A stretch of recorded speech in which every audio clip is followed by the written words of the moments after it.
ఉదయకాలం ప్రభుని దయాని ప్రేమ కనికరం బట్టి స్వామిని వందనాలు. మమ్మల్ని బతికిస్తున్నావు, కాపాడుతున్నావు, రక్షిస్తున్నావు తండ్రి. ఈ శావుకుల ద్వారా ప్రభుత్వం మాట్లాడుతున్నావు. అనేక రీతిలో ప్రభు నీ ప్రేమని ఈ లోకాన్ని ప్రభు వెలాడి చేస్తున్నావు. నాయనా నీకు స్తోత్రం. నీ ప్రేమ సర్వలోకం ప్రభు నిండి ఉందయ్యా. నీ ప్రేమ ప్రభు, నీ ప్రేమ గల వాక్కులతో నీ శావుకులు అభిషేకించండి. మాతో మాట్లాడండి ప్రభు. మా జీవితాలు వెలిగించండి. మమ్మల్ని స్వస్థపరచండి, పరిశుద్ధపరచండి, బాగా చేయడం తండ్రి. కూడి వచ్చిన శావుకులను బట్టి వందనాలు. పిల్లలను బట్టి నీకు స్తోత్రాలు. ప్రతి కుటుంబాన్ని ప్రభు అక్కడ సిద్ధపరచండి. త్వరగా రాబోతున్నావు. నేను ఎదుర్కొనే నీతి, పరిశుద్ధత, విమోచన, ఆ దేహం ప్రభు యొక్క దేహ విమోచన సహాయం చేయండి అయ్యా. సృష్టి మొత్తం ప్రభు నీ పిల్లల ప్రభు దేహ విమోచన కోసం ఎదురు చూస్తుంది తండ్రి. అలా ప్రభా సృష్టిలాగా ప్రభు ఏం కూడా జాగ్రత్త కలిగి సృష్టికి సహాయం చేయండి అయ్యా. నేను ప్రభు మీరు అభిషేకించి అయ్యా మీ ఆత్మతో పరపరసమని సమస్త ఆటంకాలు తొలగించి మహిమ పొందమని యేసు ప్రభు నామమున అడుగుతున్నాం తండ్రి. ఆమేన్. ఆమేన్. మంచిది. ప్రార్థించిన రాబర్టయ్య గారికి ప్రభు యేసుక్రీస్తు నామంలో ఈ ఉదయకాలంలో వందనాలు తెలియచేస్తున్నాము. మంచిది. ప్రియ దేవుని పిల్లరా, మనందరం కూడా 2 పేతురు పుస్తకాన్ని ధ్యానం చేస్తూ ఉన్నాము. ఇది ప్రభు యొక్క కృప మనందరికీ తోడయుండి నడిపించునుగాక. ఆమేన్. చూడండి నాన్న, మనం 2 పేతురు పుస్తకాన్ని ధ్యానం చేస్తూ ఉన్నాము. 2 పేతురు పుస్తకము 3వ అధ్యాయము ఈ రోజున 8వ వచనం నుండి ఇంచుమించుగా 13 వచనాల వరకు పరిశుద్ధుడైన దేవుని సన్నిధిలో మనందరం కూడా మరి ధ్యానం చేసుకుందాం. చూడండి నాన్న, నేను చదువుతాను. చూడండి. వాస్తవానికి ఈ 2వ పేతురు పుస్తకంలో 3వ అధ్యాయం అంతా కూడా ప్రభు యొక్క రాకడను గురించినటువంటి సంగతులన్నీ కూడా బోధించబడతా ఉంటాయి. ప్రభు యొక్క రాకడ మన జీవితంలో చాలా ప్రాముఖ్యమైనటువంటి అనుభవాన్ని తీసుకొని వస్తుంది. ప్రభు యొక్క రాకడ గురించిన సంగతులు కనుక మన జీవితంలో ఎరగకపోయినట్లయితే మనము చాలా పరిస్థితులను ఎదుర్కోవలసి వస్తుంది. చూడండి నాన్న, నేను ఈ 2వ పేతురు పుస్తకం 3వ అధ్యాయము 8 నుంచి 13 వచనాల వరకు నేను చదువుతాను. చూడండి. ప్రియులారా, ఒక సంగతి మరిచిపోకుడి. ఏలయనగా ప్రభు దృష్టికి ఒక దినము 1000 సంవత్సరముల వలెను, 1000 సంవత్సరములు ఒక దినము వలెను ఉన్నవి. కొందరు ఆలస్యమని ఎంచుకున్నట్లు ప్రభు తన వాగ్దానమును గూర్చి ఆలస్యము చేయువాడు కాడు కానీ ఎవడునూ నశింపవలనని ఇచ్చయింపక అందరూ మారు మనసు పొందవలనని కోరుచు మీ ఎడల దీర్ఘశాంతము గలవాడై ఉన్నాడు. అయితే ప్రభు దినము దొంగవలే వచ్చును. ఆ దినమున ఆకాశములు మహాధ్వనితో గతించిపోవును, పంచభూతములు మికితమైన వేండ్రముతో లయమైపోవును, భూమియు దాని మీదనున్న కృత్యములు కాలిపోవును. ఇవన్నీ ఇట్లు లయమైపోవున్నవి గనుక ఆకాశములు రగులుకొని లయమైపోవునట్టు, పంచభూతములు మహావేండ్రముతో కరిగిపోవునట్టు, దేవుని దినపు రాకడ కొరకు కనిపెట్టుచు దానిని ఆశతో ఆపేక్షించుచు మీరు పరిశుద్ధమైన ప్రవర్తనతోనూ భక్తితోనూ ఎంతో జాగ్రత్త గలవారై ఉండవలను. అయినను మనం ఆయన వాగ్దానమును బట్టి క్రొత్త ఆకాశమును క్రొత్త భూమి కొరకును కనిపెట్టుకొనుచున్నాము. వాటి యందు నీతి నివసించుచున్నది. దేవునికి మహిమ కలుగునుగాక. Praise the lord. గమనించారా నాన్న, మనము ఈ వాక్యాలన్నీ కూడా చదివేటప్పుడు మనకి ఏమాత్రం కూడా అర్థం కానటువంటి పరిస్థితులు ఉంటాయి. కానీ ఒక్కొక్క విషయాన్ని మనందరం కూడా చాలా జాగ్రత్తగా గమనించాలి. ఈ రోజుల్లో భూమండలం మీద జరుగుతున్నటువంటి పరిస్థితులను అన్నిటినీ కూడా మనం చూడవచ్చు. ఎవరిదాకా ఎందుకు ఈ విషయాలన్నీ కూడా దేవుడు ఎవరెవరితో మాట్లాడుతున్నాడో తెలిసిన ఇక్కడ 3వ అధ్యాయము 1వ వచనం నుండి 7 వచనాల వరకు అబద్ధ బోధకులు ఏ విధంగా మాట్లాడతారో, అంటే ప్రభు యొక్క రాకడ కొరకు సిద్ధపడినటువంటి వ్యక్తులు ఏ విధంగా మోసగించబడతారో ఇక్కడ 3వ అధ్యాయం 1 నుంచి 7 వచనాల వరకు అపోస్తులుడైన పేతురు మాట్లాడడాన్ని మనం చూస్తున్నాం. ఆ తర్వాత 8వ వచనం నుండి చూస్తే ఇక దుర్బోధకుల గురించి పేతురు ఏమాత్రం కూడా మాట్లాడతలా. అంటే ఇప్పుడు ఇక్కడ నుంచి పేతురు ఎవరి గురించి మాట్లాడుతున్నారో అని అంటే, వాస్తవానికి ఈ 8వ వచనం ప్రారంభంలో ఏ మాటను జ్ఞాపకం చేస్తున్నాడంటే ప్రియులారా అనే మాటతో ప్రారంభిస్తున్నాడు. అంటే ప్రియులారా అనే మాట ఎవరి గురించి పేతురు మాట్లాడుతున్నాడు అనంటే, ఇది సంఘమును లేకపోతే ఆయన రాకడ కొరకు సిద్ధపడే వారి కొరకు, లేకపోతే విశ్వాసులైనటువంటి సంఘ బిడ్డల కొరకు పేతురు మాట్లాడడాన్ని మనం చూడొచ్చు. అంటే ఇప్పుడు 8వ వచనం నుండి 13 వచనాల వరకు కూడా విశ్వాసులైన దేవుని పిల్లలకు, రక్షించబడిన వాళ్ళకి, ప్రభు యొక్క రాకడ కొరకు ఎదురు చూసే వాళ్ళకి ఈ విషయాలన్నీ కూడా చెప్పడం ప్రారంభించాడు. ఇక్కడ మనం గమనించవలసినటువంటి అతి ప్రాముఖ్యమైనటువంటి విషయాన్ని ఇక్కడ సంఘస్థులకు ఎందుకు చెప్తున్నాడు పేతురు అనంటే, ఇప్పుడు అబద్ధ బోధకులు ఏ విధంగా ప్రభు యొక్క రాకడ ఉంది, మీరు సిద్ధపడాలి అనే మాటను చెప్తున్నప్పుడు వాళ్ళు ఎలాగైతే గ్రహింపు లేకుండా బుద్ధిపూర్వకంగా వాళ్ళు ఎలాగ మర్చిపోతున్నారో, అలాంటి ప్రమాదాలు సంఘాలలో ఉన్నటువంటి దేవుని పిల్లలకు కూడా ఉండే ప్రమాదం ఉంటుంది. ఇప్పుడు చూడండి, వారికి ఇప్పుడు అబద్ధ బోధకుల్లో ఉన్నటువంటి విషయాలన్నీ కూడా మనలో కూడా ఆలోచనలు కలగజేస్తాయి. కారణం ఏంటి? ఎలా కలగజేస్తాయి అంటే, ఇప్పుడు వాళ్ళు ఎలాంటి మాటలు మాట్లాడుతూ వచ్చారో మనం కూడా అలాంటి మాటలే మాట్లాడుతూ ఉంటాం.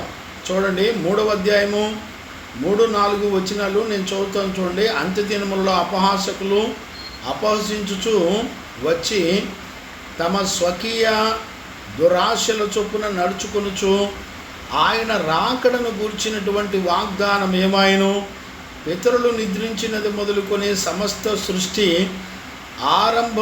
ఆరంభములో ఉన్నట్టుగానే నిలిచి ఉన్నదే అని చెప్పుకొనిరి. మొదట ఈ విషయాలు మీరు తెలుసుకొనవలెను. ఎలయనగా పూర్వం నుండి ఆకాశము ఉండెననియు, నీళ్లలో నుండి నీళ్ల వలనను సమకూర్చబడి భూమియు దాని దేవుని వాక్యము వలన కలిగిననియు వారు బుద్ధిపూర్వకంగా మరుతురు. మనలో కూడా ఇవే స్వభావాలు ఉంటాయి. కానీ వాళ్ళేమో అబద్ధ బోధకులు బయటపడతారు, మనమేమో బయటపడం. అది వాళ్ళకి మనకి తేడా. గమనించారా? అబద్ధ బోధకులు ఖచ్చితంగా వాళ్ళు బయటపడతారు. దేవుని పిల్లలేమో మనసులోనే ఈ ఆలోచనలన్నీ కలిగి ఉండి వాళ్ళకున్న స్వభావాలు మన అంతరంగాన్ని అనేక పర్యాయాలు ఆలోచన కలుగుతూ ఉంటుంది. అందుకని ఇప్పుడు పేతురు అబద్ధ బోధకుల గురించి మాట్లాడడం ఆపేసి ఇప్పుడు 8వ వచనం నుండి సంఘముతోనూ దేవుని పిల్లలతోనూ మాట్లాడడం ప్రారంభించాడు. ఇక్కడ మనం గమనించినట్లయితే ఈ 8వ వచనం నుండి 13వ వచనం వరకు 4 దేవుని కార్యాలను గురించి అపోస్తులుడైన పేతురు చెప్పడాన్ని మనం చూస్తున్నాం. ఏంటి ఆ 4 కార్యాలు అంటే, ఒకటి ప్రభు యొక్క సమయము. ఇది 3వ అధ్యాయము 8వ వచనంలో ఉంటుంది. రెండవది ప్రభు యొక్క దీర్ఘశాంతము. ఈ మాట 3వ అధ్యాయము 9వ వచనంలో ఉంటుంది. మూడవది ప్రభు యొక్క దినము. గమనించారా? ఇది 3వ అధ్యాయము 10, 11, 12 వచనాల్లో ఉంటుంది. గమనించారా? నాలుగవది ప్రభు యొక్క వాగ్దానము. ఇది 13వ వచనంలో ఉంటుంది. అంటే ఇక్కడ సంఘానికి రక్షించబడి ప్రభు యొక్క రాకడ కొరకు సిద్ధపడాలనుకునేటువంటి బిడ్డలందరికీ కూడా దేవుని గురించినటువంటి 4 సంగతులు ఇక్కడ చెప్పడాన్ని మనం చూడొచ్చు. చూడండి అన్న, 3వ అధ్యాయంలో 1 నుంచి 7 వచనాల్లో 3 రకాల సందేహాలు అబద్ధ బోధకులు మాట్లాడుతున్నప్పుడు వాళ్ళని ఆ 3 రకాల సందేహాలకి 5, 6, 7 వచనాల్లో ఆ అపోస్తులుడైనటువంటి పేతురు ఆయన ఆన్సర్ ఇస్తూ వచ్చాడు. ఇప్పుడు సంఘానికి, విశ్వాసులకి, వారి అంతరంగాల్లో ఉన్న సందేహాలకి పేతురు ఏం చేస్తున్నాడంటే, మొదట సంఘాన్ని ఇక్కడ 7వ వచనంలో అబద్ధ బోధకుల గురించి మాట్లాడడం మానేసి 8వ వచనం నుండి ప్రారంభిస్తూ 4 కార్యాలు చెప్పడాన్ని మనం చూస్తున్నాం. ఈ 4 కార్యాలు కూడా ప్రభు యొక్క అనే మాటను మనం చూడొచ్చు. అంటే ప్రభు చెప్తున్నాడు. ప్రభు యొక్క సమయాన్ని గురించి, ప్రభు యొక్క దీర్ఘశాంతం గురించి, ప్రభు యొక్క ఆ రాకడ, ఆయన యొక్క దినము గురించి, ఆ ప్రభు చేసిన వాగ్దానం గురించి. అంటే ఇవి మొత్తం 4 గుణాలు గురించి సంఘానికి, దేవుని యందు విశ్వాసం ఉంచినటువంటి బిడ్డలకి చెప్పడాన్ని మనం దేవుని యొక్క వాక్యంలో మనం చూడొచ్చు. ఇక్కడ ఈ 4 సంఘము కానీ ప్రభు యొక్క రాకడ కొరకు సిద్ధపడే వాళ్ళు ఖచ్చితంగా ఈ 4 గుణాల యొక్క వాల్యూస్ ఖచ్చితంగా ఎరిగి ఉండాలి.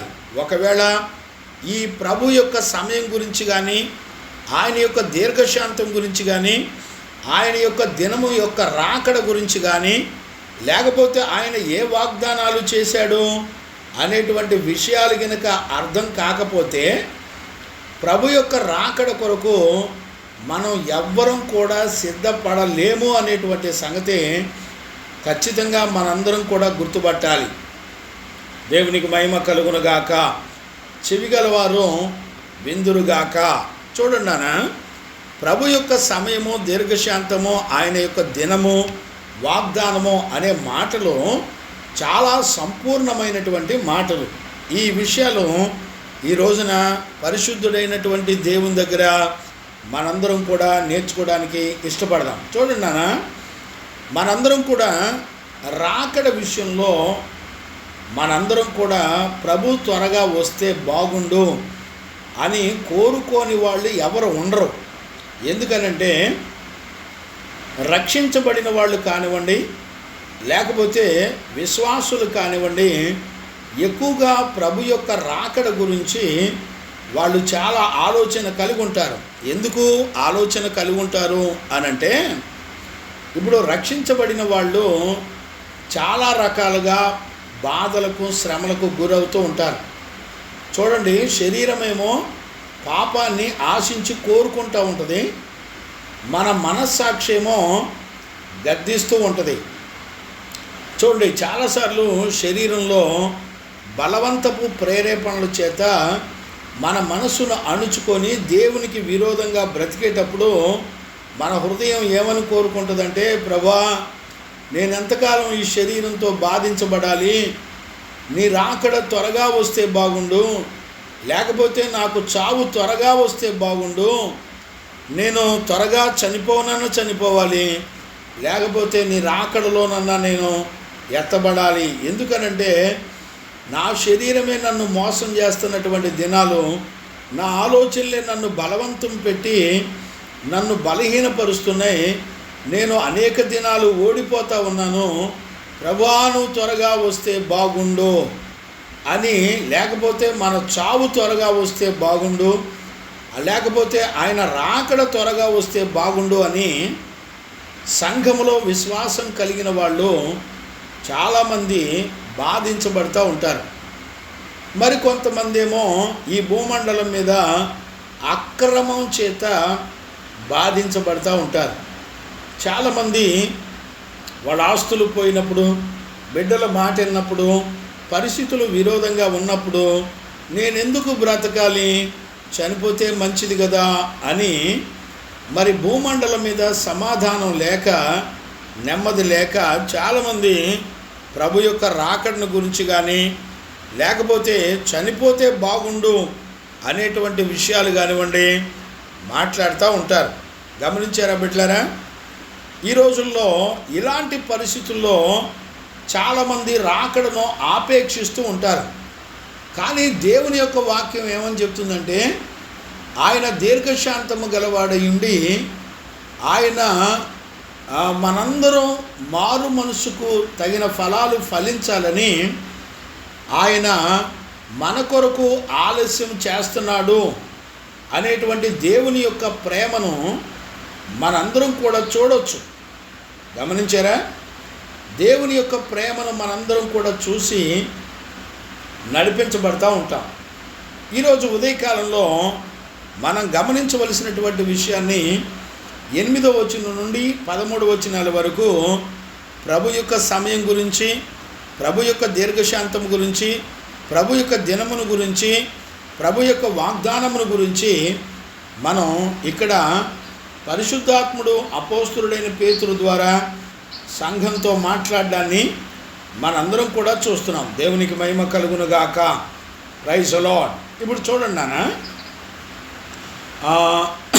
నేను ఒక్కొక్క వచనాన్ని చదువుతాను, జాగ్రత్తగా ఆ మాటలో మనం అర్థం చేసుకుందాం. దేవునికి మహిమ కలుగును గాక. చూడండి నాన్న, ప్రియులారా, ఈ సంగతి మరిచిపోకుడి అనే మాటతో ప్రారంభించారు. ఇక్కడ సంఘానికి, దైవజనుడికి, దేవునికి ఉన్నటువంటి సంబంధాన్ని తెలియచేయడాన్ని మనం చూస్తున్నాం. చూడండి, ప్రియులారా అనే మాటని మనం చాలా జాగ్రత్తగా గమనించాలి. ప్రియులారా అనే మాటకు అర్థం ఏంటంటే, మనము ఎవరో ఒకళ్ళ చేత ప్రేమించబడేటువంటి బిడ్డలమో అనే మాటను మనం గుర్తు తెచ్చుకోవాలి. మరలా ఒకసారి చెప్తున్నాను, జాగ్రత్తగా అర్థం చేసుకోండి. మనము ప్రేమించబడేటువంటి బిడ్డలము అంటే, ప్రియులారా అంటే దేవుని యొక్క పరిశుద్ధులు మనలను ప్రేమిస్తున్నారు అనేటువంటి సంగతిని మనం చాలా జాగ్రత్తగా గుర్తుపట్టాలి. ప్రేమించబడడం అనేది చాలా అతి ప్రాముఖ్యమైనటువంటిది. ప్రేమించబడేటువంటి జీవితం కేవలం దేవుని వలన కలుగుతుంది. ఎందుకంటే సంఘముతో దైవజనుడు సంఘ బిడ్డలను ప్రియులారా అని అంటున్నారంటే, దేవుని యొక్క సంకల్పంలో దైవజనులతో పాటు సమానమైన పాలు పంపులు కలిగినటువంటి దేవుని యొక్క బిడ్డలు అని అర్థం. గమనించారా? ప్రియులారా అని చెప్పిన తర్వాత ఇక్కడ అతి ప్రాముఖ్యమైన ఒక విషయాన్ని కూడా చెప్పడాన్ని మనం చూడొచ్చు. ఏం మాట అది? మీరు ఒక సంగతి మర్చిపోకుడి. గమనించారా? ఏ సంగతులు అవి? దేవుని యొక్క బిడ్డలు, సంఘములో ప్రభు యొక్క రాకడ కొరకు సిద్ధపడేటువంటి బిడ్డలు, వాళ్ళు ఒక సంగతి మర్చిపోకూడదట. ఏంటి ఆ సంగతి? చూడండి, మర్చిపోవటం అనే మాట చాలా ప్రమాదపూరితమైంది. ఇది అబద్ధ బోధకుల్లో ఉండేటువంటి స్వభావం. చూసారా? వాళ్ళు ఎలా ఉంటారంటే, ఈ అబద్ధ బోధకుల గురించి చెబుతూ చూడండి, 3వ అధ్యాయం 5వ వచనం చదువుతాను చూడండి. ఏలయనగా పూర్వము నుండి ఆకాశం ఉండెననియు, నీళ్లలో నుండి నీళ్ల వలనను సమకూర్చబడిన భూమియు దేవుని వాక్యము వలన కలిగిననియో వారు బుద్ధిపూర్వకముగా మరతురు. చూసారా? ఇప్పుడు అబద్ధ బోధకులలో ఉన్నటువంటి మరిచిపోయే స్వభావం ఇప్పుడు ఎక్కడ కనబడుతుందంటే సంఘములో కనబడుతుంది. రక్షించబడిన వాళ్ళ యొక్క జీవితంలో చక్కగా కనబడుతుంది. ఏంటిది? మరిచిపోయే స్వభావం. ఇక్కడ మర్చిపోయే స్వభావము అనే మాట దేనిని గురించి మర్చిపోతున్నాము అని అంటే, ఖచ్చితంగా దేవుని యొక్క వాక్యం చెప్తున్నటువంటి మాట ఏంటంటే, ప్రభు యొక్క రాకడ గురించి మర్చిపోతున్నాము. మనలో చాలామందికి ఆ ప్రభు యొక్క రాకడ గురించి మర్చిపోతే అదేం పెద్ద ప్రమాదమా అనిపిస్తూ ఉంటుంది. మర్చిపోవటం అనే మాట అతి భయంకరమైనటువంటి ప్రమాదంతో కూడుకున్నది అనేటువంటి సంగతి మనందరం కూడా దేవుని వాక్యంలో చూడవచ్చు. గమనించారా? చూడండి నాన్న, కీర్తనల పుస్తకం 9వ అధ్యాయము, కీర్తనల పుస్తకం 9వ అధ్యాయం 17వ వచనం నేను చదువుతున్నాను చూడండి. దుష్టులను దేవుని మరచు జనులందరూ పాతాళమునకు దిగిపోవుదురు. చూడండి, దేవుని యొక్క వాక్యం చాలా ఖచ్చితంగా చెప్తుంది. దుష్టులు దేవుని మర్చిపోయిన వాళ్ళు పాతాళములోకి దిగిపోతారు. చూడండి, ఇదే మాట అబద్ధ బోధకులు కూడా 3వ అధ్యాయం 5వ వచనం చివరిలో వారు బుద్ధిపూర్వకంగా మర్చిపోతారు. అంటే ఏం మర్చిపోతారు? వాక్యం దేని గురించి అయితే చెబుతుందో, దేవుని యొక్క వాక్యం దేని గురించి అయితే మాట్లాడుతుందో దాని గురించి పూర్తిగా వాళ్ళు మర్చిపోతారు అనే మాటని మనం చూడొచ్చు. అంటే చూడండి, అబద్ధ బోధకులలో ఉండేటువంటి స్వభావం ఏంటంటే, వాళ్ళు ప్రభు యొక్క వాక్యము ప్రకారంగా ప్రభు యొక్క రాకడ కొరకు మనందరం కూడా సిద్ధపడాలి. ఆ సంగతి వాళ్ళు పూర్తిగా మర్చిపోతారు. చూడండి, ఈ రోజున దైవజనులు అనేవాళ్ళు బ్యాంకుల్లో లోన్లు పెట్టి 10 సంవత్సరాలు అప్పులు వడ్డీలు కట్టేవాళ్ళు చాలామంది ఉన్నారు. అంటే అర్థం ఏంటి? ప్రభు యొక్క రాకడ ఏ గడిలో వస్తుందో తెలీదు, ఎప్పుడు వస్తుందో తెలీదు, అది దొంగ వలె వస్తుంది అని దేవుని యొక్క వాక్యం చెప్తుంది. ఈ రోజుల్లో లేకపోతే మన పోకడ, అంటే మనం ఎప్పుడు చనిపోతామో, ఏ క్షణంలో చనిపోతామో మనకు తెలీదు. అంటే ప్రభు యొక్క రాకడా తెలీదు, మన పోకడా తెలీదు. కానీ వీళ్ళు ఏం చేస్తారంటే, దుర్బోధకులు 10 సంవత్సరాలకు సరిపడా అప్పులు వడ్డీలు వ్యాపారాలు చేస్తూ చక్కగా వాళ్ళందరూ కూడా నడిపించబడతా ఉంటారు. దయచేసి దేవుని యొక్క వాక్యాన్ని వింటున్న దేవుని పిల్లరా, చాలా జాగ్రత్తగా ఈ విషయాలన్నిటిని కూడా మనందరం గుర్తుపట్టాలి. గమనిస్తున్నారా నాన్న?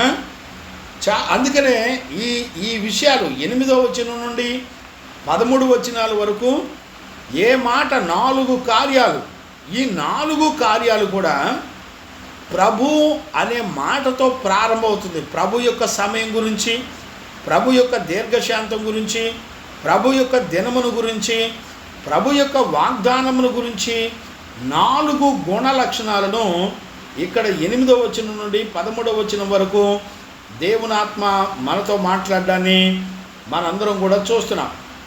దయచేసి అందుకనే మర్చిపోవటం అనే స్వభావం పాతాళానికి సంబంధించినటువంటి స్వభావం. ఇప్పుడు దేవుని యొక్క సంఘము ఎప్పుడూ కూడా వాక్యము చేత సర్వప్రపంచం అంతా భద్రపరచబడి ఉన్నటువంటి దేవుని యొక్క సంగతులను గురించి ఎవ్వరూ కూడా మర్చిపోకూడదు. ఇప్పుడు చూడండి, సాతాను ఎలా యుద్ధం చేస్తుందంటే, సంఘము వారి యొక్క విశ్వాస యాత్రలో ప్రాముఖ్యంగా ప్రభువుని ఎదుర్కోవడానికి సిద్ధపడే మనసు లేకుండా చేస్తుంది. అప్పుల్లోనూ, పాపంలోనూ, గర్వంలోనూ, శరీర కార్యాల్లోనూ, దేవునికి విరోధమైన ఆశల్లోనూ, కోరికల్లోనూ, వాంఛల్లోనూ, భయముతోనూ, దిగులుతోనూ వాళ్ళు గడుపుతూ ఉంటారు. గమనించారా నాన్న? ఈ రోజుల్లో చాలామంది అలా గడపడాన్ని మనము చూడగలుగుతున్నాం. అంటే ఈ రోజున పేతురు ఈ మాటలు ప్రారంభిస్తున్నప్పుడు ఆ అపవాది కంటే, లేకపోతే దుర్బోధకుల కంటే మొట్టమొదట సంఘానికి తెలియవలసినటువంటి అతి ప్రాముఖ్యమైనటువంటి విషయాన్ని ఇక్కడ మాట్లాడడాన్ని మనం చూస్తున్నాం. ఇప్పుడు చూడండి, నేను 8వ వచనాన్ని నేను చదువుతాను. ఇందులో ఏముందంటే, ప్రభు యొక్క సమయాన్ని గురించి, ప్రభు యొక్క సంగతులను గురించి ఇక్కడ ఈ 8వ వచనంలో చెప్పడం జరుగుతుంది. నేను ఆ వాక్యాన్ని చదువుతున్నాను చూడండి. 8వ వచనం, 2 పేతురు పుస్తకం 3వ అధ్యాయం 8వ వచనం. ప్రియులారా, ఒక సంగతి మరిచిపోకుడి, ఏలయనగా ప్రభు దృష్టికి ఒక దినము 1000 సంవత్సరముల వలెను, 1000 సంవత్సరములు ఒక దినము వలెను ఉన్నవి. అంటే ఇక్కడ పేతురు మాట్లాడుతున్నటువంటి అతి ప్రాముఖ్యమైనటువంటి విషయం ఏంటంటే, దేవుని యొక్క కాలము, దేవుని యొక్క సమయము. గమనించారా? మన సమయాలు వేరు, దేవుని యొక్క సమయం వేరు. దేవుని యొక్క కాలములు, సమయములు వేరు, మన సమయాలు వేరు అనేటువంటి సంగతి మనందరం కూడా చాలా జాగ్రత్తగా గుర్తుపట్టాలి. ఇప్పుడు ప్రభు యొక్క సంగతుల గురించి చెప్తూ ఆయన ఏమంటాడంటే, ప్రభు దృష్టికి ఒక దినము 1000 సంవత్సరములు వలెను అని రాయబడింది. ఇక్కడ చాలామంది పాస్టర్లు ఏమంటారంటే, ఒక దినము 1000 సంవత్సరములు అని ఈజ్ ఈక్వల్ టు సమానము అనే మాటని ఎక్కువగా చెప్తూ ఉంటారు. కానీ ఇది చాలా తప్పు. ఇక్కడ పరిశుద్ధాత్ముడు చెప్పేటువంటి మాట ఏంటంటే, ఒక దినము ప్రభు యొక్క దృష్టికి 1000 సంవత్సరములు వలే అన్నాడు, కానీ ఈక్వల్ టు అనలా. గమనించారా? ఒక దినము 1000 సంవత్సరములు అనలా. అక్కడ వాక్యము చెప్పబడిన మాట ఏంటంటే 1000 సంవత్సరముల వలే అన్నాడు. అంటే అర్థం ఏంటి? 1000 సంవత్సరముల వలే అంటే ఆయనకు మన టైమింగ్కి చాలా వ్యత్యాసం ఉంది. ఒక రకంగా మనకి 1000 సంవత్సరాలు గడిస్తే ఆయన దృష్టిలో జస్ట్ ఒక సెకండ్ గడిచినట్టుగా అనిపించవచ్చు. నా మాటను జ్ఞానంగా, దయచేసి జ్ఞానంగా అర్థం చేసుకోండి. గమనించారా? దేవుని యొక్క వాక్యం చెప్తున్నటువంటి మాటను మనం చూస్తే, దేవుని యొక్క సమయము 1000 సంవత్సరములు గడిస్తే ఒక సెకండు జరిగినట్లుగా ఆయన దృష్టికి అర్థమవుతుంది. కానీ మన దృష్టికి 1000 సంవత్సరాలంటే కనీసం 10 తరాలు జరిగిపోతూ ఉంటుంది. చూసారా? 10 తరాలు కాలాలు, సమయాలు, ఆ మనుషుల యొక్క జనరేషన్ అంతా కూడా గడిచిపోతూ ఉంటుంది. గమనించారా? ఈ రోజుల్లో అంటే దేవుని సమయానికి మన సమయం గురించిన సంగతులు సంఘములో ఉన్నటువంటి దేవుని పిల్లలు ఖచ్చితంగా గుర్తుపట్టాలి. గమనించారా? ఇప్పుడు చూడండి, మనకన్నీ తెలిసినటువంటి కీర్తన 90వ కీర్తనలో ఒక అద్భుతమైనటువంటి కొన్ని మాటలు ఉంటాయి. 90వ కీర్తనని మోషే రాశాడు. ఈ మోషే రాసినప్పుడు మోషే ఎలాంటి పదాలు ఉపయోగించి మాట్లాడతాడో మనము ఈ 90వ కీర్తనలో చూడవచ్చు. దేవునికి మహిమ కలుగునుగాక. చూడండి, నేను 90వ కీర్తన చదువుతున్నాను, చాలా జాగ్రత్తగా అర్థం చేసుకోండి. మొదటి నుంచి 3 వచనాలు. ప్రభువా, తరతరముల నుండి మాకు నివాస స్థలము నీవే. పర్వతములు పుట్టక మునుపు, భూమిని లోకములో నీవు పుట్టింపక మునుపు, యుగయుగములు నీవే దేవుడవు. ఏమండి, ఏమన్నా అర్థమవుతుందా? ఈ 90వ కీర్తన మోషే రాస్తూ, మోషే దేవుని గురించినటువంటి సంగతులు మాట్లాడడాన్ని మనం చూడవచ్చు. బిడ్డలారా, దేవుని గురించిన సంగతులు మన మైండ్కి ఖచ్చితంగా అర్థం కావాలి. చాలామంది జీవితాల్లో దేవుని గురించినటువంటి సంగతులు మన మనసులో ఆలోచించే వాళ్ళు ఎవ్వరూ లేరు. గమనించారా? ప్రభు యొక్క రాకడ ఎంత ప్రమాదపూరితమైందో ఎవరు కూడా గుర్తుపట్టే వాళ్ళు ఎవరు లేరు.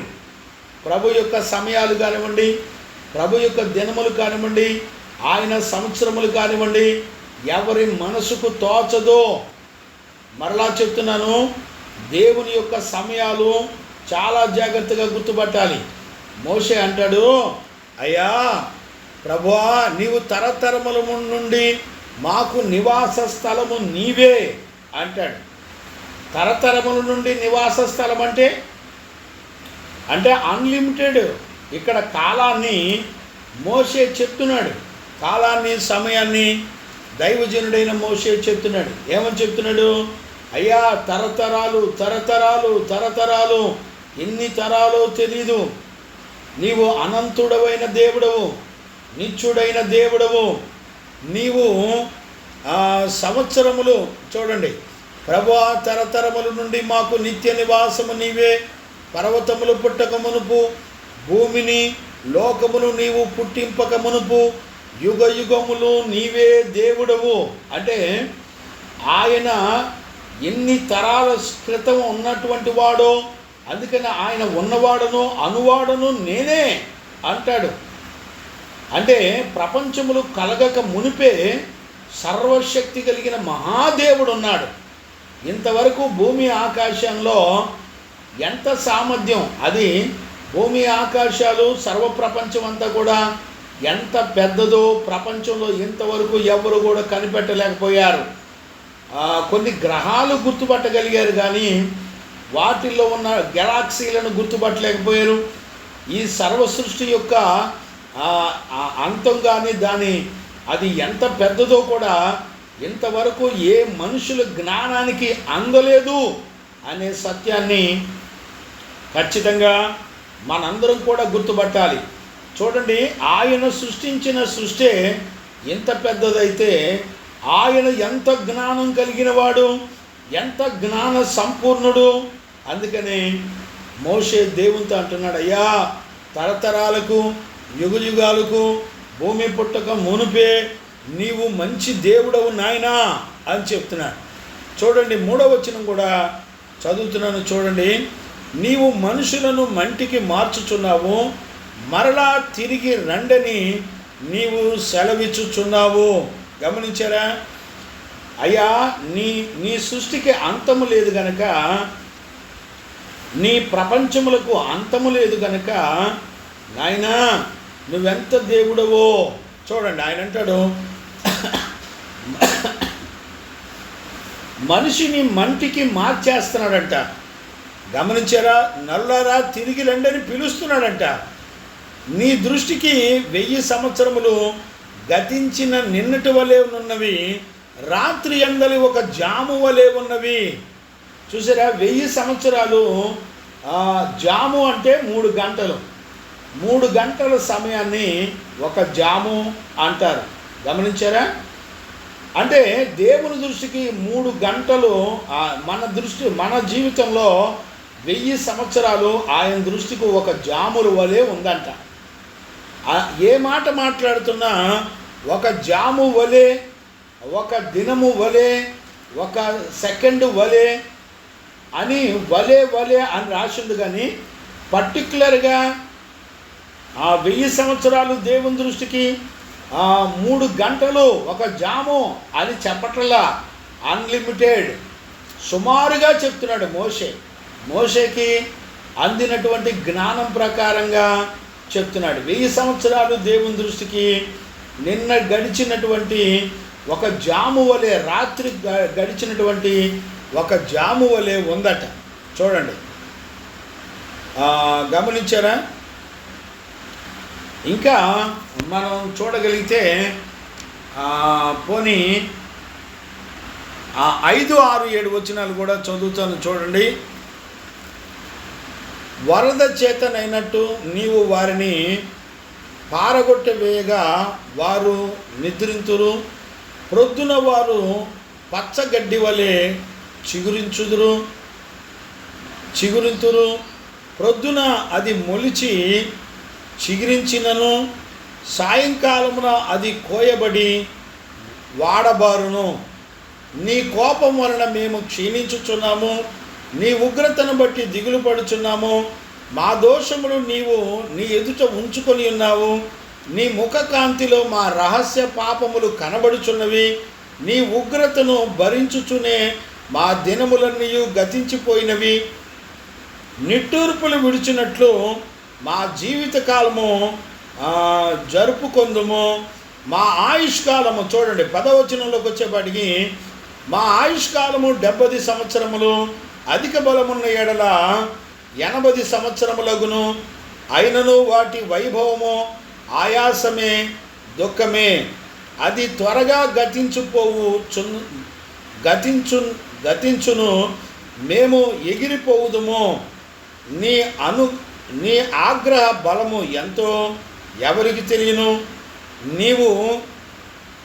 నీకు చెందవలసిన భయము కొలది పుట్టు నీ క్రోధము ఎంతో ఎవరికి తెలియను?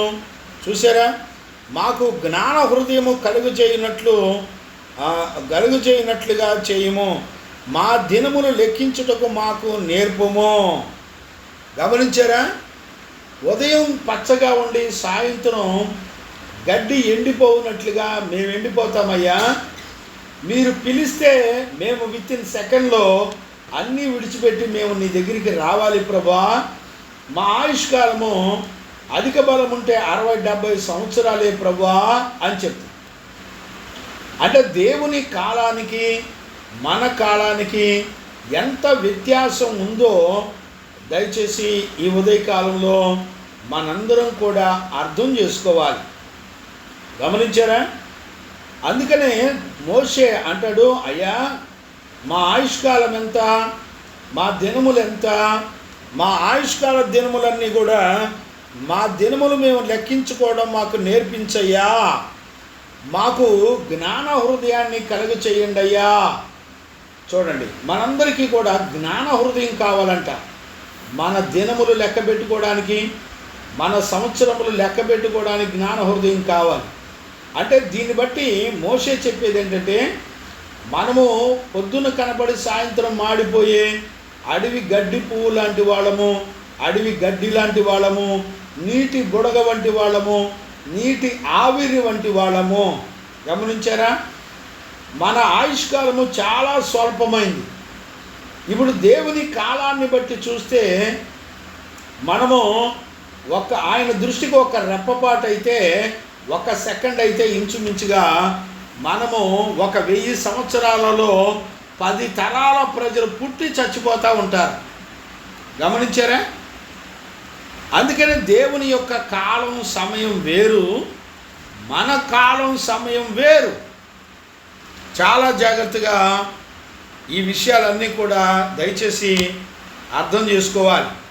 గమనించారా? ఇక్కడ చూడండి నాన్న, ఇక్కడే 14వ వచనాన్ని కూడా మనం చదువుకోవచ్చు. 90వ కీర్తన 14వ వచనం, ఉదయం నీ కృపతో మమ్మను తృప్తిపరచుము, అప్పుడు మేము మా దినములు అన్నీ ఉత్సాహించి సంతోషించదము. గమనించారా? మన దినాలన్నీ కూడా ఆయన ఉదయమున తన కృపను మనకు అనుగ్రహిస్తాడని, అప్పుడు మాత్రమే మన ఆయుష్కాల దినములలో సంతోషించి సమాధానంగా బ్రతకగలుగుతాం. అంటే అర్థం ఏంటి? ఉదయకాలంలో కృప అంటే అర్థం ఏంటో తెలిసిన, ఉదయకాలంలో దేవుని స్తుతించడం, ఉదయకాలంలో లేచి ప్రార్థించడం, ఉదయకాలంలో లేచి వాక్యాన్ని ధ్యానించడం. ఇప్పుడు మనందరం కూడా ఉదయకాలంలో లేచి 5 to 6 గంటల వరకు దేవుని యొక్క వాక్యాన్ని మనందరం కూడా ధ్యానం చేసుకుంటున్నాం. గమనించారా? ఇది దేవుని యొక్క కృప పొందుకునేటువంటి జీవితం అని అర్థం. దేవుని యొక్క కృపను పొందుకున్న వ్యక్తి ఏం చేస్తాడో తెలిసిన, అతడు తమ యొక్క దినములు ఎలా కౌంట్ చేసుకోవాలో ఆయన కృప మనకు నేర్పుతుంది. గమనిస్తున్నారా నాన్న? ఈ రోజుల్లో చాలామందికి దేవుని యొక్క కృప లేకపోతే వాళ్ళ ఆయుష్కాల దినాలు ఎలా గడిచిపోతాయో ఎవ్వరు కూడా గుర్తుపట్టలేరు. దయచేసి దినములు మన జీవితంలో పొట్టు ఎగిరిపోయినట్టు ఎగిరిపోవచ్చున్నవి అని దేవుని యొక్క వాక్యం చెప్తుంది. గమనించారా? ఈ రోజుల్లో చూడండి, 2024వ సంవత్సరం వచ్చేసింది. ఆల్రెడీ ఏప్రిల్ మాసంలో కూడా వచ్చేసాం. ఏప్రిల్ మాసం సగం అయిపోయింది. ఇంకొక 10 రోజులైతే 10-12 రోజులైతే మనము మే నెలలోకి వచ్చేస్తున్నాం. అంటే చూడండి ఎలాంటి పరిస్థితులు, దినాలు మన జీవితంలో పొట్టు ఎగిరిపోయినట్టు ఎగిరిపోతున్నాయి. కానీ దేవుని యొక్క కాలాన్ని, సమయాన్ని మనం గుర్తుపట్టేవారిగా లేము అనేటువంటి సంగతిని మనం చూడవచ్చు. గమనిస్తున్నారా? అందుకనే ఈ 90వ కీర్తనలో చెప్పేటువంటి విషయమే ఎగ్జాక్ట్లీగా మనం పేతురు పత్రికలో 2వ పేతురు పుస్తకం 3వ అధ్యాయం 8వ వచనంలో చెప్పబడిన మాట కూడా అదే. మోషే ఏ విషయాలైతే చెప్పాడో అదే విషయాలను ఇక్కడ పేతురు కూడా చెప్తున్నాడు. మళ్ళా చదువుతాను చూడండి. ప్రియులారా, ఒక సంగతి మర్చిపోకుడి, ఏలయనగా ప్రభు దృష్టికి ఒక దినము 1000 సంవత్సరముల వలెను, 1000 సంవత్సరములు ఒక దినము వలెను ఉన్నవి. గమనించారా? ఇది మొదటి అనుభవం. ఈ అనుభవం దేవుని యొక్క సంఘము, ప్రభు యొక్క సమయము, కాలాన్ని ఎరిగిన వారై ఉండాలి అని పేతురు చెప్పడాన్ని మనందరం కూడా చూడగలుగుతున్నాం. దేవునికి మహిమ కలుగునుగాక.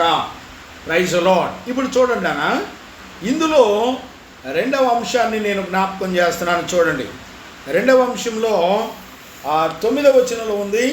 2వ అంశం ఏంటంటే ఆయన దీర్ఘశాంతము కలిగిన వాడిగా ఉంటున్నాడు అనేటువంటి విషయాన్ని మనం 9వ వచనంలో చూడవచ్చు. ఇప్పుడు చూడండి, నేను 9వ వచనాన్ని చదువుతున్నాను. కొందరు ఆలస్యమని ఎంచుకొనున్నట్లు ప్రభు తన వాగ్దానమును గూర్చి ఆలస్యము చేయువాడు కాడు గాని, ఎవడు నశయింపవలనని ఇచ్చయింపక అందరూ మారు మనసు పొందవలనని కోరుచు మీ ఎడల దీర్ఘశాంతము గలవాడై ఉన్నాడు అనేటువంటి సత్యాన్ని మనం చూడవచ్చు. గమనించారా? ఈ విషయాలు చాలా జాగ్రత్తగా మనం అర్థం చేసుకోవాలి. ఇప్పుడు చూడండి, ఒకవేళ మన ఆయుష్కాలంలో ఈ 2000 సంవత్సరాలకు ముందరే 21వ సెంచరీలోకి రాక మునిపే దేవుడు గినక ఆయన రాకడ గినక వస్తే మన పరిస్థితి ఏంటి? ఇప్పుడు సజీవులుగా ఉన్న మనందరం కూడా మారు మనసు లేక, మనందరం ప్రభు కోరుకున్నటువంటి దినము చూడలేక మనందరం కూడా పాతాళంలో ఆరని అగ్నిలో ఉండేవాళ్ళం. ఇక్కడ మనం ఒక విషయాన్ని 9వ వచనంలో గమనించాలి. దేవునికి ఒక కోరిక ఉన్నట్టుగా మనకు అర్థమవుతుంది. ఏంటి ఆ కోరిక? ఆయనకున్నటువంటి మనసు ఏంటంట? మళ్ళా చదువుతున్నాను చూడండి. కొందరు ఆలస్యమని ఎంచుకున్నట్లు ప్రభు వాగ్దానమును గురించి ఆలస్యము చేయువాడు కాడు గాని, ఎవడును నశింపవలనని ఇచ్చయింపక అందరూ మారు మనసు పొందవలనని కోరుచు. చూసారా? కోరుకుంటున్నాడంట. నేనేమంటానంటే, దేవుడు కోరుకున్నది భూమండలం మీద ఖచ్చితంగా జరుగుతుంది. చూడండి, దేవుని యొక్క కోరిక అందరూ మారు మనసు పొందాలి. ఇక్కడ చాలామందికి అర్థం కాని విషయం ఏంటో తెలిసిన, అందరూ అనే మాటకి ప్రజలందరూ అని అనుకుంటున్నారు. కాదండి, అందరూ అనే మాటకి అర్థం ఏంటో తెలిసిన, ఎవరైతే దేవుని యొక్క మాట విని ఆయన యందు విశ్వాసం ఉంచి ఆయన రాకడలో విడిచిపెట్టబడే గుంపులో ఉండకుండా పరిశుద్ధ జీవితాన్ని చేసి ఆయన రాకడ కొరకు ఎవరు సిద్ధపడతారో వారందరూ అని అర్థం. బిడ్డలారా, జాగ్రత్త, మోసపోమాకండి. అందరినీ రక్షించుకుంటాడు కదా అని ఎవడు పడితే వాడు పరిశుద్ధ జీవితాన్ని పక్కన పెట్టి ఎవడికాడే పాప జీవితాన్ని కొనసాగించేటువంటి భయంకరమైన దుర్బోధకుల యొక్క జీవితం మనలో కూడా ప్రవేశిస్తుంది. అందుకనే ఎవరైతే ప్రభు యొక్క మాటను నమ్మి రక్షించబడతారో, ఎవరైతే దేవుడు చెప్పిన ప్రమాదం పొంచుందని మరి వాళ్ళందరూ కూడా గుర్తుపట్టి జాగ్రత్త పడి ఆ ప్రమాదం నుండి తప్పించబడి ఆరని అగ్ని అనేది ఒకటి ఉంది, దాని నుంచి మనందరం కూడా తప్పించబడి ప్రభు యొక్క రాకడ కొరకు మనందరం కూడా సిద్ధపడాలి అని ఎవరిలో అయితే ఆ ఆలోచన ఉంటుందో అలాంటి వారందరూ అని అర్థం. ఇక్కడ మీకు అర్థం కావాలంటే నేను ఒక మాటను జ్ఞాపకం చేస్తాను. ఏ మాట అంటే మనందరికీ మత్తయి సువార్తలో ఒక మాట నేను జ్ఞాపకం చేస్తాను.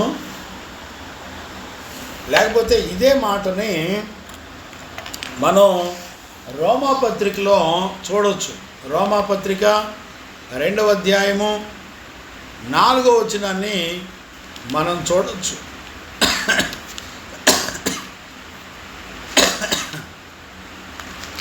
నేను ఆ మాటలు చదువుతాను చూడండి. రోమాపత్రిక 2వ అధ్యాయము 4వ వచనాన్ని చదువుతున్నాను చూడండి. లేదా దేవుని అనుగ్రహము మారు మనసు పొందుటకు నిన్ను ప్రేరేపించుచున్నదని ఎరుగక ఆయన అనుగ్రహ ఐశ్వర్యము సహనమును దీర్ఘశాంతమును తృణీకరించుదువా? నీ కాఠిన్యమును మార్పు పొందని నీ హృదయమును అనుసరించి ఉగ్రత దినమందు అనగా దేవుని యొక్క న్యాయమైన తీర్పు బయలుపరచబడు దినమందు నీకు నీవే ఉగ్రతను సమకూర్చుకొనుచున్నావు. గమనించాడా? ఏమైనా ఈ మాట అర్థమవుద్దండి? మన మనసుకు ఏమీ అర్థం కాదండి. అందుకనే దుర్బోధలు వినేవాళ్ళంతా కూడా ప్రభు యొక్క రాకడ గురించి మర్చిపోతారంట, బుద్ధిపూర్వకంగా మర్చిపోతారంట. అంటే వీళ్ళకి ఈ వాక్యాలు ఏం గుర్తురావు. నేను మళ్ళా చదువుతాను చూడండి, 4-5 వచనాలు. దేవుని అనుగ్రహము మారు మనసు పొందుటకు నిన్ను ప్రేరేపించుచున్నదని ఎరగక. అంటే అర్థం ఏంటి? నీ సమయాన్ని, నీ ఆయుష్కాలాన్ని దేనికి ఖర్చు పెడతావో తెలిసిన? తినటానికి, తాగటానికి, పెళ్లి చేసుకోవడానికి, పిల్లలు పుట్టించడానికి, బిల్డింగులు కట్టుకోవడానికి, వ్యాపారాలు చేసుకోవడానికి, డబ్బులు సంపాదించుకోవడానికి, ఉద్యోగాలు సంపాదించుకోవడానికి, ఈ లోక జ్ఞానం సంపాదించుకోవడానికి నీ ఆయుష్కాలం అంతా ఖర్చు పెట్టుకుంటావు. దేవుడు అంటాడు, నానా నీకు ఆయన ఒక అనుగ్రహాన్ని ఇచ్చాడు. ఏంటి అనుగ్రహం? ఒకరోజు గడిచి రేపటి దినాన్ని నువ్వు బ్రతికొండటమే దేవుడు నీకు అనుగ్రహించిన భాగ్యం.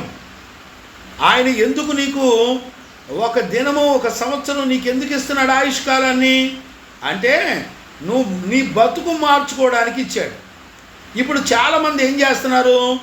ఆయన కనికరాన్ని, ఆయన దీర్ఘశాంతాన్ని, ఆయన దయను, జాలిని దేని కొరకు వాడుకుంటున్నారంటే తినటానికి, ఫంక్షన్లకి, పెళ్ళిళ్ళకి, అప్పులు తెచ్చుకొని బిల్డింగులు కట్టుకోవడానికి, వడ్డీలకి, లోన్లకి, చీటీలకి, చూసారండి, సుఖభోగాలకి, ఆ డబ్బును పాపం చేయడానికి, డబ్బు సంపాదన మీద పడి డబ్బు సంపాదించుకోవడానికి, శరీర సంబంధమైన భోగేచ్ఛలు నెరవేర్చుకోవడానికి వాళ్ళ ఆయుష్కాలం అంతా గడిపేస్తున్నారు. వాళ్ళకి ఈ క్షణంలో చనిపోతే నేను దేవుని రాజ్యంలో ఉంటానా లేదా? ప్రభు యొక్క రాకడ కొరకు నేను సిద్ధపడకపోతే నేను నరకంలో ఉండిపోతాను, నేను దేవుడు చెప్పినట్టుగా ఆయన నరకానికి గురైపోతాను అనేటువంటి సంగతి ఎవ్వరు కూడా గుర్తుపట్టేవాళ్ళు లేరు. చూడండి, ఆయన రాకడలో విడిచిపెట్టబడిన వాళ్ళ గతి ఆరని అగ్నిలో వాళ్ళు భయంకరమైన ఉగ్రతలో, శ్రమలో ఉంటారని దేవుని యొక్క వాక్యం చెప్తుంది. నమ్మేవాళ్ళు ఎవరున్నారు? గుర్తుపట్టేవాళ్ళు ఎవరున్నారు? నోవాహు జలప్రళయం అప్పుడు ఇదిగో జలప్రళయం వస్తుంది అని దేవుడు చెప్పాడు. నమ్మేవాళ్ళు ఉన్నారండి? నమ్మేవాళ్ళు ఎవరు లేరు. ఇప్పుడు చూడండి, మత్తయి సువార్తలో 24వ అధ్యాయంలో 30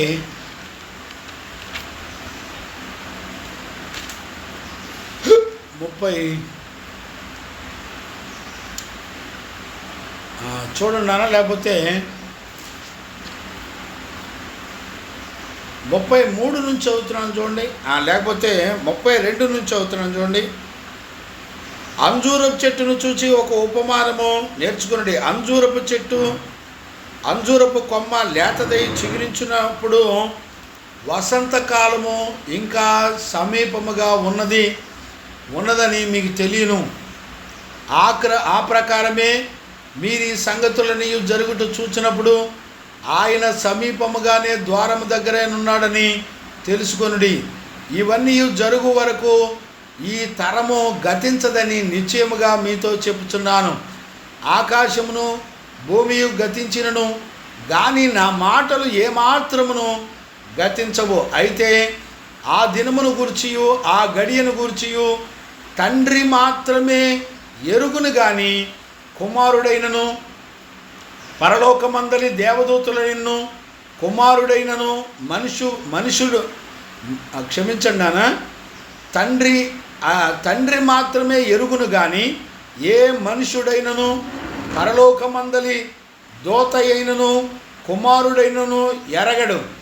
నోవాహు దినములు ఎలాగుండెనో మనుషు కుమారుని యొక్క రాకడను అలాగునే ఉండును. గమనించారా? ఆయన రాకడ, ప్రభు యొక్క రాకడ, మన పోకడ, మనం ఎప్పుడు చనిపోతామో, ఈ రెండు కూడా ఎవరికి తెలీదు. ఏ గడియలో జరుగుతుందో ఎవరికి తెలీదు. ఈ రెండు విషయాలు తెలిసిన వాళ్ళు ఎవరంటే తండ్రి ఒక్కడే. అంటే కుమారుడికి కూడా తెలీదా అంటే తెలీదు. ఎందుకని? కుమారుడు రక్తమాంసములు ధరించుకొని మన మధ్యలోకి వచ్చాడు. గమనించారా? అందుకనే ఆయన రక్తమాంసములు ధరించుకొని మానవ స్వభావంలో అబ్రహాము సంతానముగా ఆయన మన మధ్యలో ఉన్నాడు. కనుకనే ఆయన మరి దేవుని యొక్క సంకల్పంలో ఉన్న రాకడ తెలీదు. ఇప్పుడు ఆయన కనుక మానవ శరీరాన్ని విడిచిపెట్టి దైవత్వాన్ని కనుక ధరించుకుంటే వెంటనే ఆ ప్రభు యొక్క రాకడ ఏ గడియలో ఉంటుందో ఆయనకు కూడా తెలిసిపోద్ది. అందుకనే ప్రభు ఏమన్నాడంటే, ప్రభు యొక్క రాకడ దొంగ వలె వచ్చును, ఏ గడియలో దొంగ వస్తాడో తెలియదు, కాబట్టి మీరందరూ సిద్ధంగా ఉండండి. ఏమండి, ఈ రోజుల్లోనే పాస్టర్లు, సంఘ విశ్వాసులు అప్పులు, వడ్డీలు, చీటీలు, వ్యాపారాలు, లోన్లు, ఏమండి అవసరమండి ఇవన్నీ? ఈ రోజులో దేవుని భయం లేదండి. ఎవడు ఇష్టం వచ్చినట్టు వాడు బతుకుతున్నాడు. అందుకని ఆయన అంటాడు, ఆయన రాకడ గురించి చెప్పేటప్పుడు ఆయన చెప్పేటువంటి మాట ఏంటంటే, ఏ గడిలో వస్తుందో ఎవడికి తెలియదని చెప్పాడు. ఆకాశము భూమి గతించిపోయినా కానీ నా మాటలు ఒక పొల్లు సున్నా కూడా పోదు అనేటువంటి సత్యాన్ని ఖచ్చితంగా మనందరం కూడా గుర్తుపట్టాలి. ఈ ఉదయకాలంలో దేవుని యొక్క వాక్యాన్ని వింటున్న దేవుని పిల్లారా, ఒక తండ్రిగా మీ కాళ్ళు పట్టుకొని బతిలాడుతున్నా, ఆయన మాటలో భూమి ఆకాశాలు గతించిన ఒక పొల్లు సున్నా కూడా పోదు. ఆయన ఏది చెప్పాడో అదే నెరవేరుతుంది. ఆయన సిద్ధపడు అని అంటే ఖచ్చితంగా నువ్వు సిద్ధపడాలి. అంతేగాని అప్పులు వడ్డీలు చేసుకుంటా, ఇళ్ళు స్థలాలు పొలాలు సంపాదించుకుంటా, ఉద్యోగాలు సంపాదించుకుంటా, బ్యాంకు బ్యాలెన్సులు సంపాదించుకుంటా, నీ శరీర వాంఛలకు నచ్చిన ప్రకారం బ్రతికితే ఏ గడియలో ప్రభు దొంగ వలె వస్తాడో తెలీదు. ఏ గడియలో నీ ప్రాణం పోతుందో తెలీదు. ఈ ఉదయకాలంలో ఒక దైవజనుడిగా నేను మిమ్మల్ని అందరినీ కూడా బతిలాడుకున్నా. ఈ మాటలన్నీ చెప్పిన తర్వాత యేసు ప్రభు ఏమంటాడంటే 37వ వచనం, నోవాహు దినములు ఎలాగుండెనో మనిషి కుమారుడు రాకడిను అలాగునే ఉండును. జలప్రళయమునకు ముందు దినములలో నోవాహు ఓడలోనికి వెళ్ళిన దినము వరకు వారు తినుచు త్రాగుచు పెండ్లికిచ్చుకొనుచు పెండ్లికి పుచ్చుకొనుచు ఉండిరి. జలప్రళయం వచ్చి అందరినీ కొట్టుకొని పో వరకు ఎరగకపోయిరి. అలాగునే మనిషి కుమారుని యొక్క రాకడనియు ఉండును. చూసారా? వాళ్ళు ఎరగలేదంట. వాళ్ళు దేవుని యొక్క కాలాన్ని, సమయాన్ని ఎవ్వరు కూడా గుర్తుపట్టలేకపోయారు. గమనించారా? ఒకవేళ ఈ హెచ్చరికని ఎవడైనా వినుంటే వాళ్ళు ఖచ్చితంగా నోవాహు యొక్క పడవలో ఉండి రక్షించబడేవాళ్ళు. మరి వీళ్ళు ఇప్పుడు ఎవడైతే నమ్మలేదో నోవాహు జలప్రళయం వచ్చింది. ప్రభు చెప్పిన మాట ఒక పొల్లు సున్నా కూడా పోలేదు. ఆయన ఏదైతే చెప్పాడో ఆ ప్రకారంగా జలప్రళయం వచ్చింది. చాలామంది ఆ రోజుల్లో ఏమని ఎగతాళి చేసి ఉంటారు తెలిసిన? భూమి పుట్టినది మొదలుకొని వర్షం పడడం చూసారా? భూమి అంతా నీళ్లతో నిండిపోవడం ఎప్పుడైనా చూసారా? ఏమండి, భూమి అంతా నీళ్లతో నిండిపోవాలంటే మరి ఎన్ని నీళ్లు కావాలి అని చాలామంది ఎగతాళి చేసి ఉంటారు. ప్రభు యొక్క రాకడను చాలామంది ఆ రోజుల్లో నమ్మలేదు. విషయం ఏంటో తెలిసిన? నీళ్ళకి దేవుడు భూమి లోపల నీళ్లుంచాడు, భూమి పైన కూడా నీళ్లుంచాడు. గమనించారా? భూమిని కనుక కొంచెం లోతులోకి వెళ్తే నీళ్లు వచ్చేస్తాయి. అంటే భూమి లోపల పొరల మధ్యలో నీటిని ఎన్ని నీళ్లు కావాలో అన్ని నీళ్లు ఉంచాడు. గమనించారా? ఆకాశములో ఎన్ని నీళ్లు కావాలో అన్ని నీళ్లు ఉంచాడు. ఆకాశపు తూములు విప్పెను అని రాయబడింది. గమనించారా? నోవాహు జలప్రళయం అప్పుడు ఆకాశపు తూములు దేవుడు విప్పాడంట. మరి ఆకాశములో ఎన్ని నీళ్ళు ఉన్నాయో చూసారా? భూమి మీద ఎన్ని నీళ్ళు ఉన్నాయో, భూమి కింద పొరలలో ఎన్ని నీళ్ళు ఉన్నాయో. ఆ రోజుల్లో దేవుడు జలప్రళయంతో ముంచేస్తానని చెబితే ఎవ్వరూ నమ్మలా. ఈ రోజుల్లో కూడా సేమ్ ప్రభు చెప్తున్నాడు, నాయనా ప్రభు యొక్క కాలములు సమయాలు ఎరిగి ఉండండి. ఆయన మీ నిమిత్తమే ఆలస్యం చేస్తున్నాడు. మనమందరము మారు మనసు పొందాలని, రక్షించబడాలని ఆయన ఆలస్యం చేస్తున్నాడు. దయచేసి ఈ విషయాలు గమనించారా? ఈ రోజుల్లో ఎవ్వరూ కూడా గుర్తుపట్టేవాళ్ళు లేరండి, గ్రహించేవాళ్ళు లేరు. ఆయన ఏ మాట అయితే చెప్తున్నాడో ఆ మాట అక్షరాల నెరవేరుతుంది. గమనించారా? ఈరోజు ఆయన మాటను నమ్మిన వాళ్ళు ఆ రోజుల్లో జలప్రళయంలో మరి నోవాహు యొక్క ఓడలోకి జంతువులన్నీ కూడా నమ్మి వెళ్ళినాయి. పశువులు జంతువులు ఆయన రాకడ సూచనలు గుర్తుపట్టి సిద్ధపడుతున్నాయి. కానీ మనుషులు మాత్రం ఏమాత్రం కూడా నమ్మేవాళ్ళు లేరు. ఒరే నాయనా, జలప్రళయం వచ్చి ప్రపంచాన్ని కొండలన్నీ ముంచేసే వరదలు వచ్చి పడతాయంటే ఎవడు నమ్మలే. ఆ రోజుల్లో ఎవడు నమ్మలే. గమనించారా? వాళ్ళు అనుకోని గడియలో రెప్పపాటులో వచ్చెను, ఆ సమయమును గడియను వాళ్ళు ఎరగకయుండిరి అని చదువుకున్నాం. వాళ్ళంతా ప్రజలంతా ఏం చేస్తున్నారు? తింటున్నారు, తాగుతున్నారు, వ్యాపారాలు చేసుకుంటున్నారు, పొలాలు, ఇళ్ళు, వాకిళ్ళు, పంటలు పండించుకుంటున్నారు, డబ్బులు, బ్యాంక్ బ్యాలెన్సులు సంపాదించుకుంటున్నారు. కానీ మారు మనసు పొందటంలా. గమనించారా? ఈ రోజుల్లో తల్లిదండ్రులు మారు మనసు పొందట్లేదు, పిల్లలకు మారు మనసు లేదు.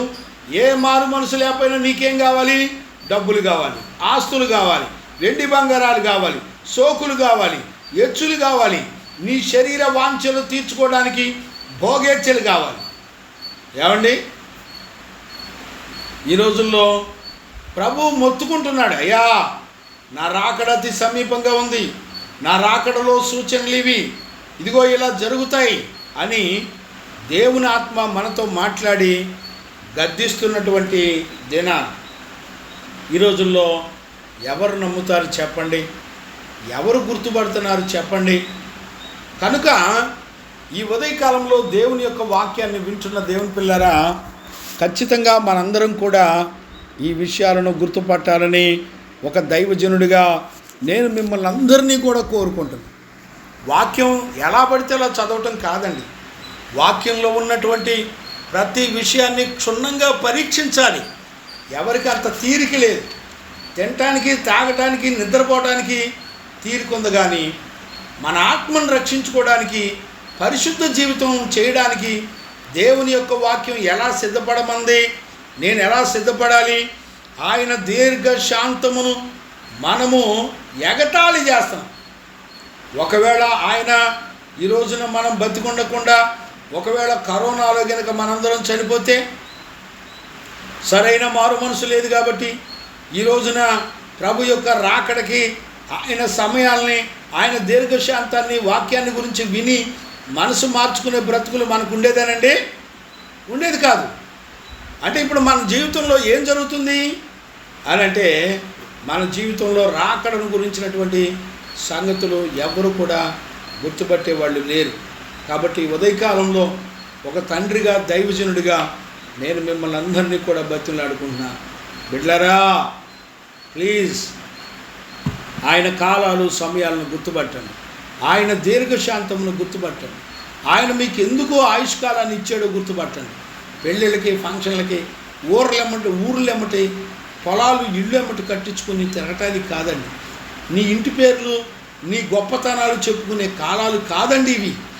ఎవరి ఆత్మకు వాళ్ళు రక్షించుకొని పరిశుద్ధ జీవితం చేసి రాబోయే ఆ యుగయుగాలు ఆరని అగ్ని నుండి తప్పించబడేటువంటి ఒక జీవితాన్ని, పరిశుద్ధ జీవితాన్ని చేయడానికే ఈ రోజున పరిశుద్ధులను, దైవజనులను కూర్చోబెట్టి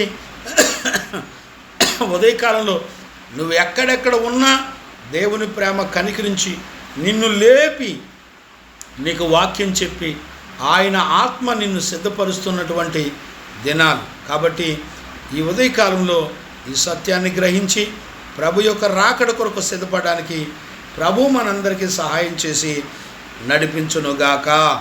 ఆమేన్. ప్రార్థన చేసుకుందాం. ప్రార్థన. మహాపరిశుద్ధుడైన కన్నతండ్రి, నీకు కృతజ్ఞతాస్తుతులు చెల్లిస్తున్నాను నాయన. ఈ ఉదయకాలంలో నీ సత్యవాక్యము చేత మీరు మమ్మల్ని అందరినీ దర్శించి మాతో మాట్లాడుతూ వచ్చారు నాయన. కాలాన్ని, సమయాన్ని, దేవుని కాలం సమయం వేరు, మా కాలం సమయం వేరు నాయన. కేవలం ఆయన ఎందుకు రాకడ ఆలస్యం చేస్తున్నాడు అనంటే ప్రభా మా మారు మనసు కొరకే.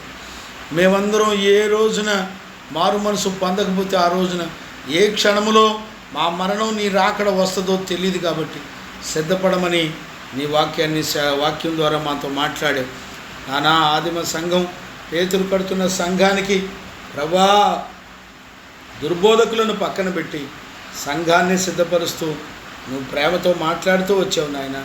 ఈ ఉదయకాలంలో నీ బిడ్డలమైన మమ్మల్ని అందరినీ కూడా దర్శించి మాతో మాట్లాడినందుకు కృతజ్ఞతాస్తుతులు చెల్లిస్తూ యేసయ్య నిన్ను అడిగి పొంది ఉన్నాము తండ్రి. ఆమేన్. ఆమేన్. మన తండ్రి అయిన దేవుని నుండి, మన ప్రభు అయిన యేసుక్రీస్తు నుండి, పరిశుద్ధాత్మ యొక్క అన్యోన్య సహవాసము, సన్నిధి, సమాధానం విశ్వసించిన బిడ్డలకును, సకల పరిశుద్ధులకును, లైవ్లోకి వచ్చిన బిడ్డలకు, కుటుంబాలకు, సేవకులకును దేవుని కనికరమును, కృపా, సమాధానములు మనందరికీ తోడయుండి నడిపించునుగాక. ఆమేన్. ఆమేన్.